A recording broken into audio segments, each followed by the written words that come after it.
When it comes to selling home goods, Ikea breaks some important rules. Most simply, at base, Ikea isn't that convenient.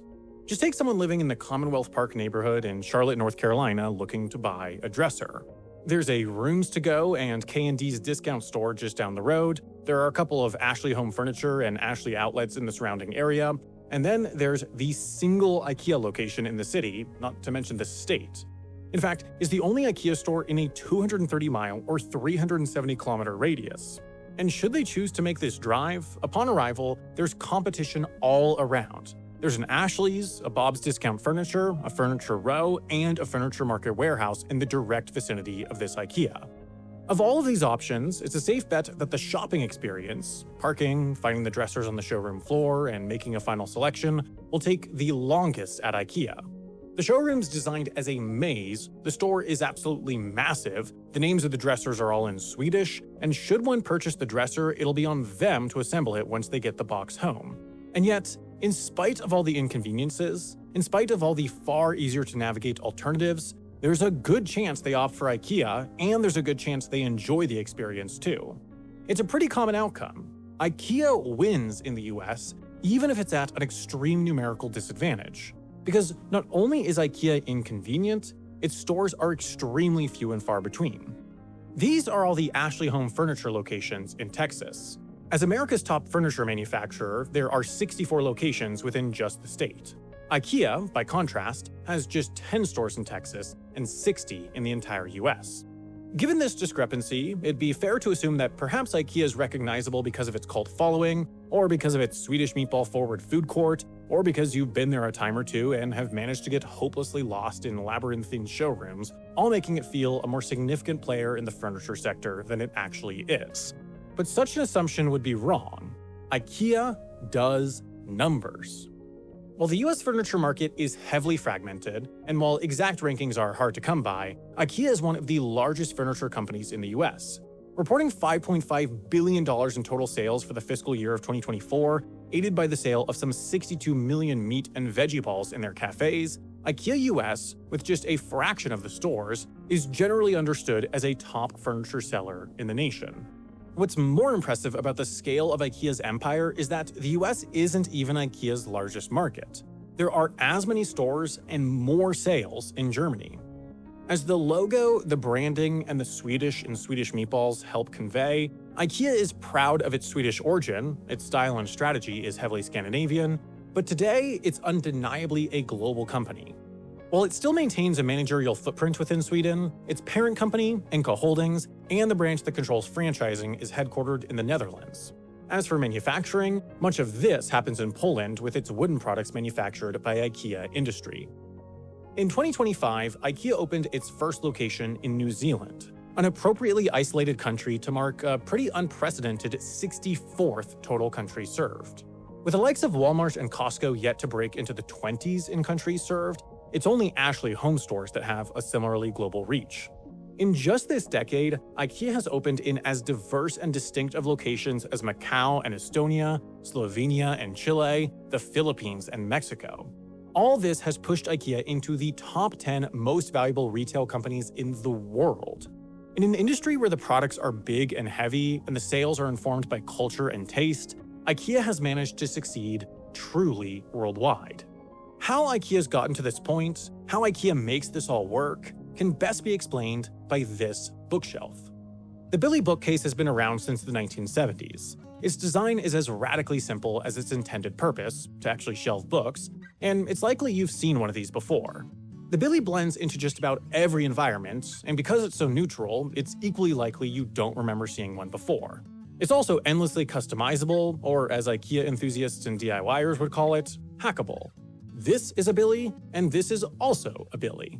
And the Billy sells like crazy. In 2023, IKEA had sold some 140 million of the shelving units. In other words, there's about one Billy bookcase for every 60 people on Earth, an outstanding level of adoption for a household product on a global scale. Such absurd levels of popularity weren't likely forecasted when the product launched, but the product's success can be tied to adherence to the IKEA design guidelines. The company calls it democratic design, and every product it sells has to fill much of this chart. When Ingvar Kamprad opened the first Ikea in 1958, the idea was to sell products that bettered everyday life for everyday people. The concept matured into these foundational pillars. Each product needs to do its job, it needs to look good, it needs to last, it needs to use material efficiently, and it needs to be sold at a reasonable price for the everyday consumer. The Billy is really good at its job, storing far more than just books. It's light on materials, its design is neutral, and it can be left neutral for a clean, minimalist Scandinavian look, or dressed up and adorned, and many owners say their bookcases have held up well under years of weight and moves from one place to another. But most of all, the Billy is cheap. In the US, the standard 80cm wide unit sits right at $100. A number that's not throwaway money, but a price that seems a real bargain when considering the build quality is high enough for it to confidently last a decade.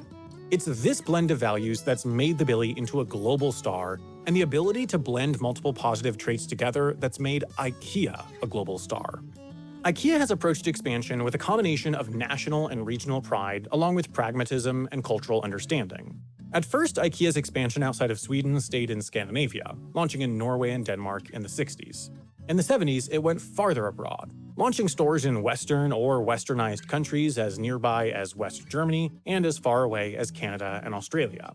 And in the 70s, there was a hiccup.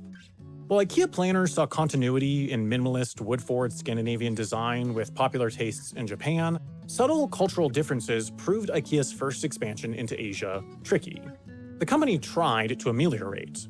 Rather than open a massive warehouse store, IKEA franchise holders in Japan opened a series of IKEA corner shops in larger department stores. And according to reviewers, the design taste of 1970s IKEA fit Japanese culture well. But products just didn't sell. Even when the company launched a full-size warehouse in 1981, sales lagged. The failure was due to functionality. While products looked the part, they were just too big and bulky for the typical Japanese apartment. They didn't fold up in the corner or serve multiple purposes, and while they were packaged as efficiently as possible, they were just too hard to transport from shop to home without a car. Making matters worse, while IKEA had fully leaned into DIY assembly to keep costs down, Japanese culture puts real value in services and found the fact that the consumer had to assemble the piece to be a turnoff. IKEA in Japan didn't take, but the company learned lessons. In products, design, and services, if it were to go global, it had to be more flexible. When IKEA launched in the US, the company saw an odd spike in flower vase sales and adjusted accordingly. Americans saw minimal use for Scandinavian glass drinkware because it was so small and had unintentionally begun to buy the flower vases as glasses. So IKEA went bigger. More recently, as the company has expanded into China and India, it's taken steps to ameliorate its products with these markets. In China, this has looked like adding products and design ideas for balcony spaces, a commonality in Chinese homes that are far less prevalent in the West.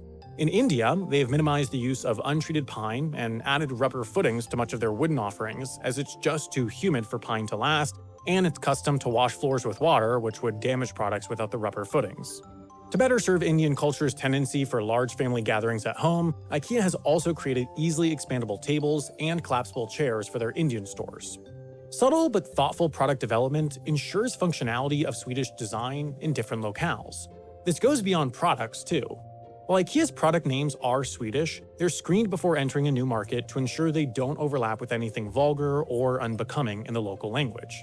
The same goes with the cafeteria. There will certainly be the staples like Swedish meatballs, but there are also going to be local dishes too. Where function differs from culture to culture, IKEA is willing to adapt.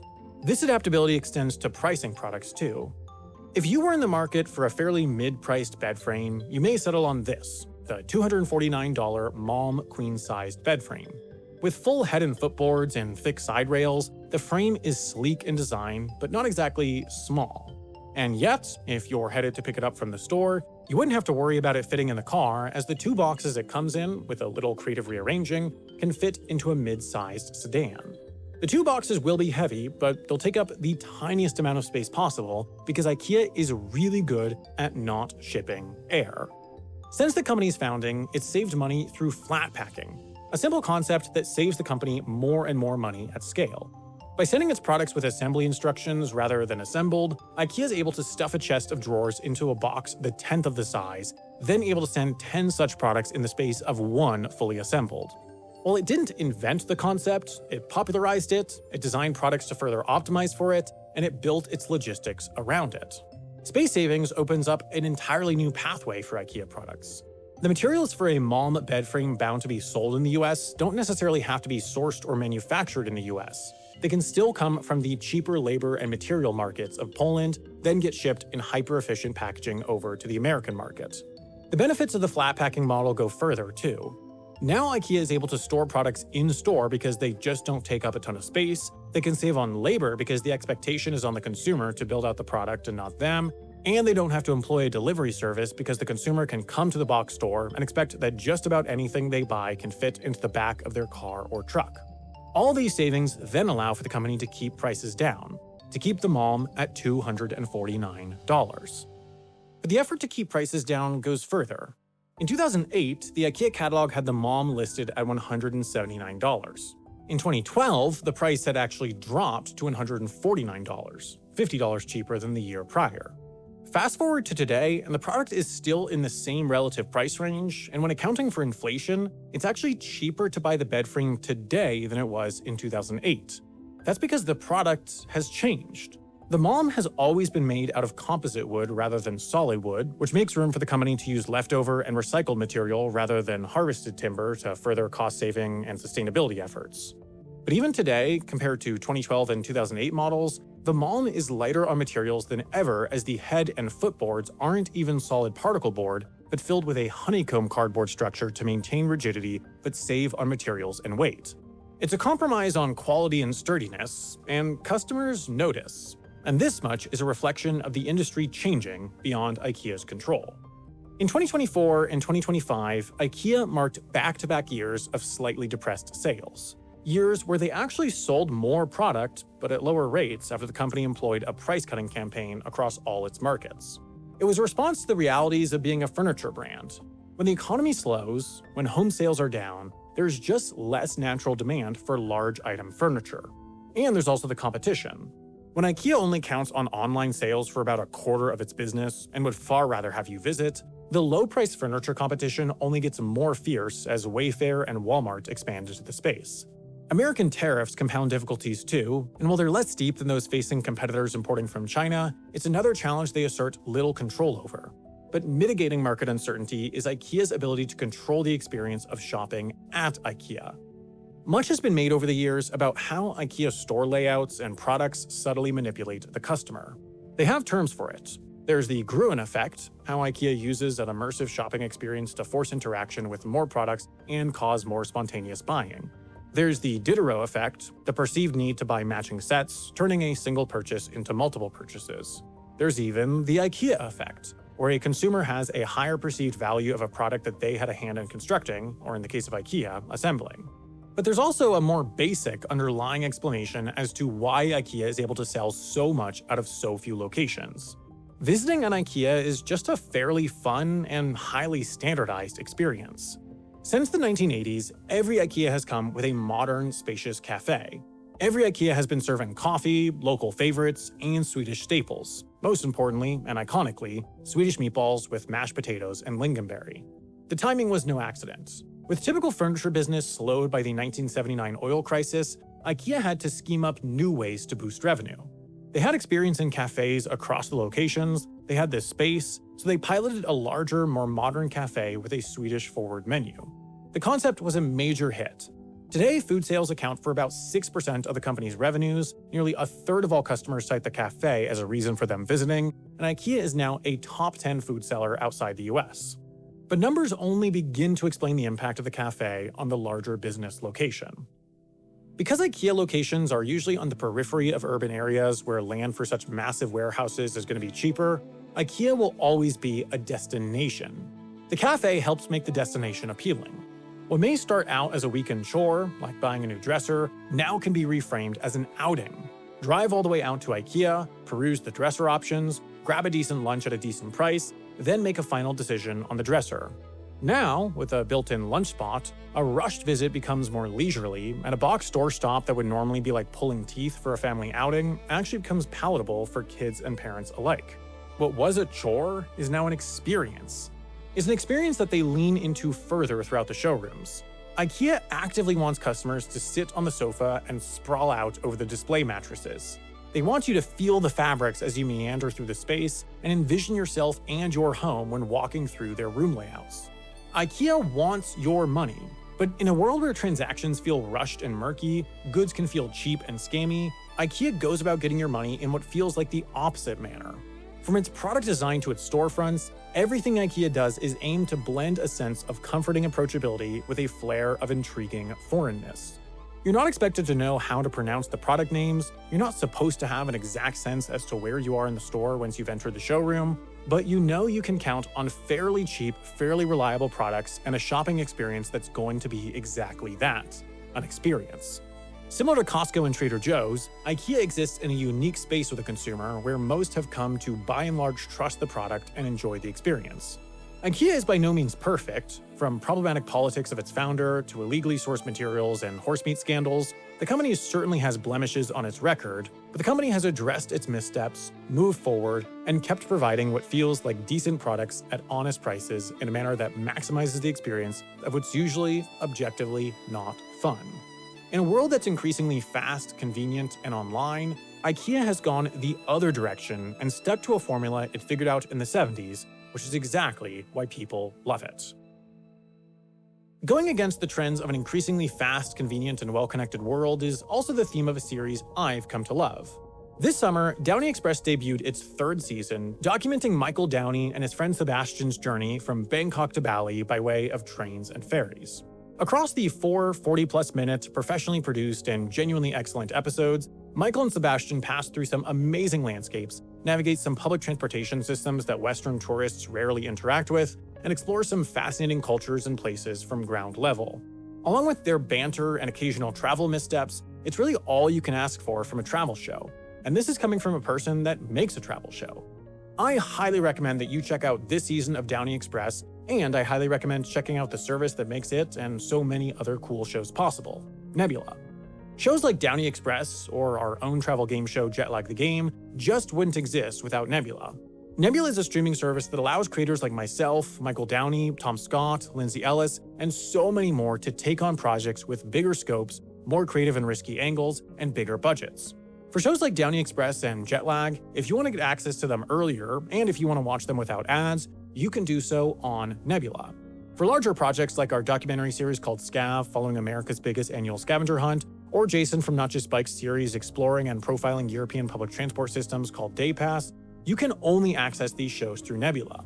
Nebula is owned by creators and made for creators, and for years now, we've been adding to the catalog and really investing in the product. It's a streaming service that posts our stuff first and without ads, it houses some of our biggest and most original products, and it goes a long way in supporting us through sponsor spots like this.